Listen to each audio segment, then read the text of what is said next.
Hai guys, welcome back to my channel. Di video kali ini aku mau ngajak kalian buat deep cleaning. Hari ini hari Minggu dan sebenarnya udah jam 6 sore, menuju ke maghrib gitu. Tapi orang-orang tuh masih pada tidur, Damar sama anak-anak masih pada tidur. Sebenarnya aku nggak terlalu berniat untuk deep cleaning. Paling cuma resik-resik sebentar aja sama mau packing karena besok aku mau ke Surabaya sama Mara berdua. Terus Damar sama Lana akan nyusul aku seminggu kemudian. Jadi yaudah aku mau ngajak kalian untuk beberes rumah. Karena dari kalian banyak yang suka dan merasa termotivasi kalau aku beres-beres rumah. So that's what I will do. Terakhir aku beres-beres rumah itu mungkin aku berusaha untuk deep cleaning itu seminggu sekali. Tapi biasanya sih nggak ngelakuin sesuatu yang besar. Tapi apa aja yang memungkinkan dilakukan. Karena kan kalau punya anak-anak kecil tuh kadang suka ke distract gitu loh. Pokoknya apa yang aku bisa aku beberes, dan sama ini apa yang aku bisa aku bakalan berusaha untuk beresin. Dan biasanya aku mulai dari area yang paling sering aku pakai, yaitu adalah dapur. Nah yuk kita mulai dari dapur dulu.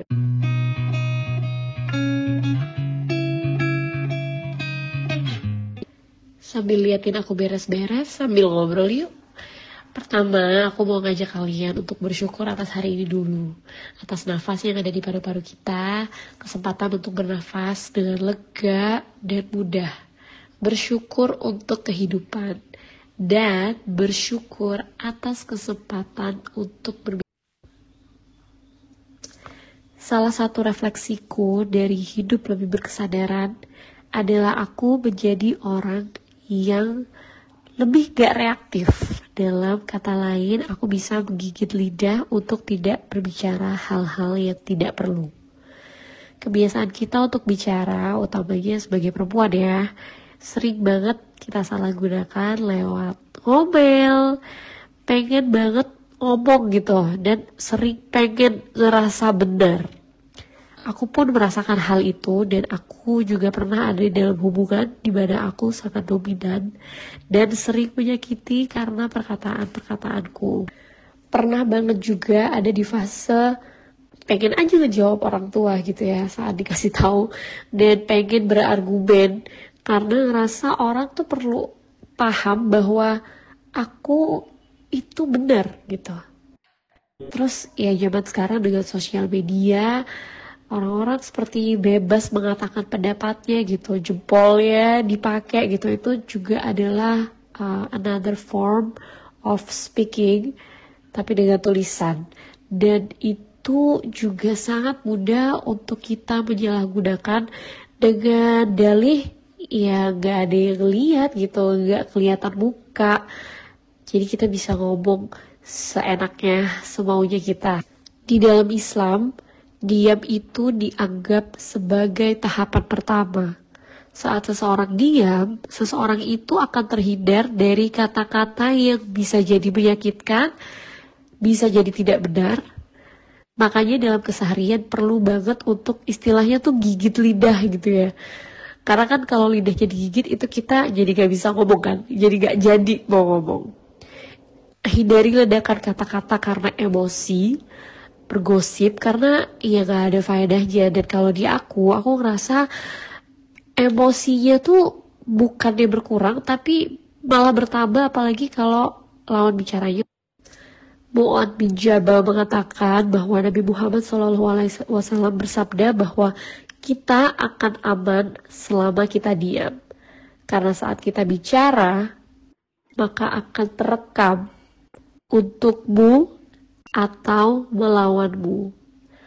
Kemudian Abu Hurairah mengaitkan, siapapun yang percaya Tuhan, maka ia harus hanya berkata baik atau diam. Siapapun yang percaya Tuhan, dia harus menunjukkan keramahannya kepada tetangga, keramah tamahan terhadap tamu. Berbicara yang gak relevan itu juga bisa membawa ke klaim yang tidak benar, fitnah, dan dosa-dosa.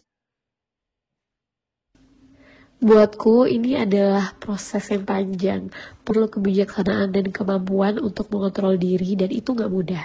Kalau aku, kiat-kiatnya adalah sediakan ruang dalam harian untuk hening dan berjeda. Di situ kita bisa mengelola perasaan sehingga emosinya tidak keburu bertumpuk. terus tidak terburu-buru saat bicara, karena membalas for the sake of merespon, terutama dengan cepat, itu punya kemungkinan kurang tepat, dan itu juga berlaku membalas komen ya. Terus berdoa sebelum bicara, kemudian ini penting sih, selesaikan, maafkan, lalu lepaskan, agar tidak menjadi bom di kemudian hari. Dendam di dalam diri itu membuat kita mudah reaktif terhadap orang-orang tertentu, terutama yang pernah menjadi.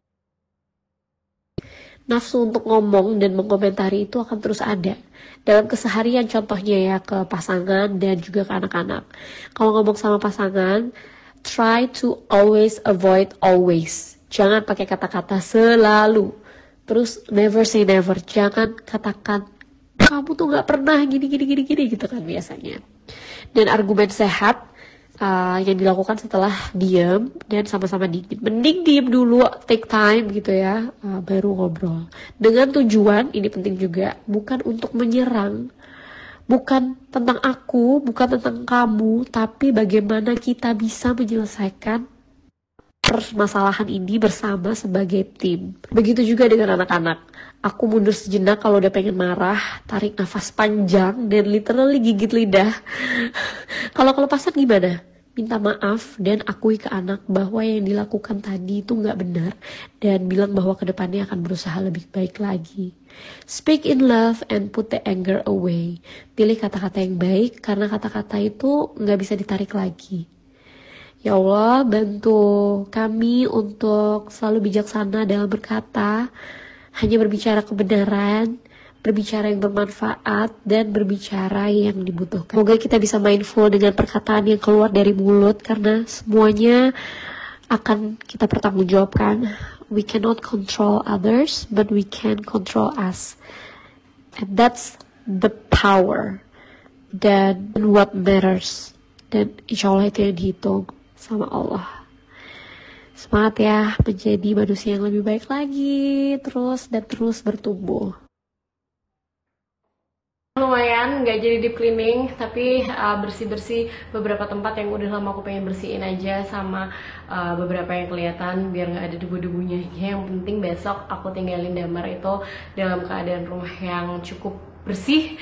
Sekarang soalnya udah gelap dan aku mau bangun anak-anak karena baru aja maghrib, jadi mau mandi sama sholat. Lumayan telat, but it's okay. Tadi mereka bangunnya sore banget. Mudah-mudahan video ini ada manfaatnya buat kalian dan motivasi kalian juga buat beberes, karena emang beberes itu nggak selalu apa ya kayak menyenangkan gitu kalau dipikirin, tapi kalau dilakuin it's actually not that bad. Dan yang penting hasil akhirnya sih, karena rumah yang nyaman, rumah yang bersih itu juga bikin pikiran kita jadi bersih. Dan aku juga suka nonton video-video bersih-bersih juga untuk memotivasi aku. Biasanya aku dapat motivasi dan jadi pengen bebersih juga. Mudah-mudahan video ini berfungsi sama untuk kalian untuk beberes juga. Thank you for watching. I'll see you in the next video. Bye. Sehat-sehat semuanya.